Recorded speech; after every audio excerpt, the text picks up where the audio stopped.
Hi, I'm Andy Spackman, BYU's librarian for Business and Communications. This is the fourth and final video in our series on sources for secondary market research. Before we get into it, there are 2 points that I want to emphasize. The first is that just because it's easy to ask a question, such as what's the market size for widgets, doesn't mean that it's going to be easy to find an answer, or that an answer even exists. The second point is that there is no such thing as truth in market research. There's no one true number out there for you to discover.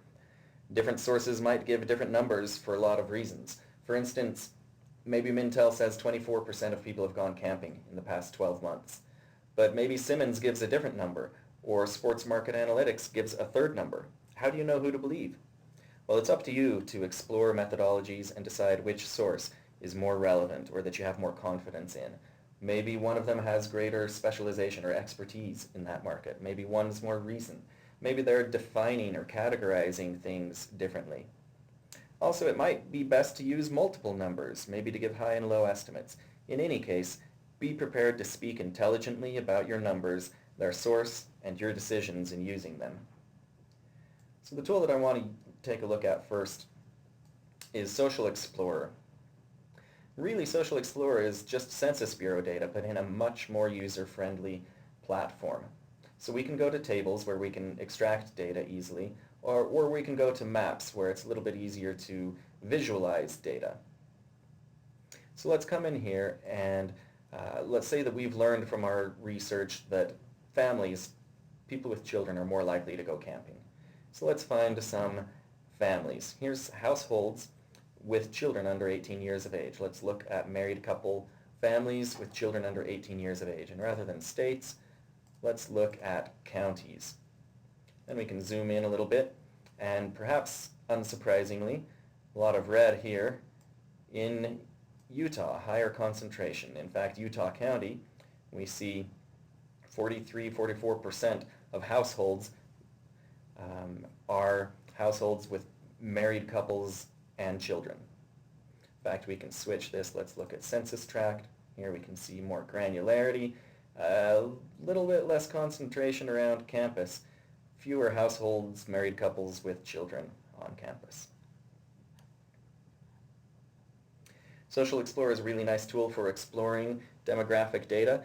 Let's say perhaps in your research you've identified that 24% of people with kids go camping. Well, you want to look at a local area. How many people, what size would be the market in Utah County, say?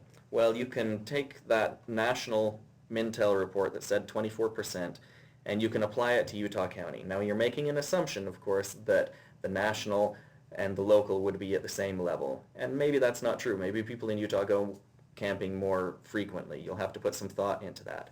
But this is one way that you can apply secondary market research and some back-of-the-napkin quick and dirty math to try and estimate a local market size.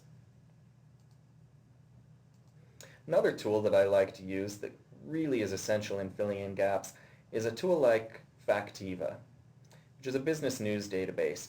Has sources, newspapers, magazines, industry newsletters from all over the place. And whatever company or industry you're researching, you should always run some searches in a database like Factiva.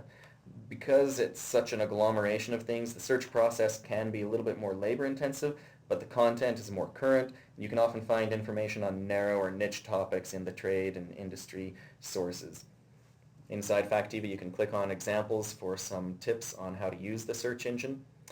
We could go to industries, and let's say camping. Okay, we've got campgrounds, RV parks, and let's leave it looking in the last 3 months, and let's say we want to look at family or families. We can run that search. And here are some results.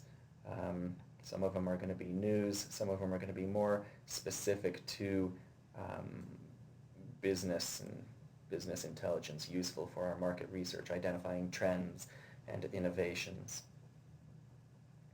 Thanks for sticking it out through these 4 videos on sources for secondary market research, and don't hesitate to contact us at the library if you need some more help.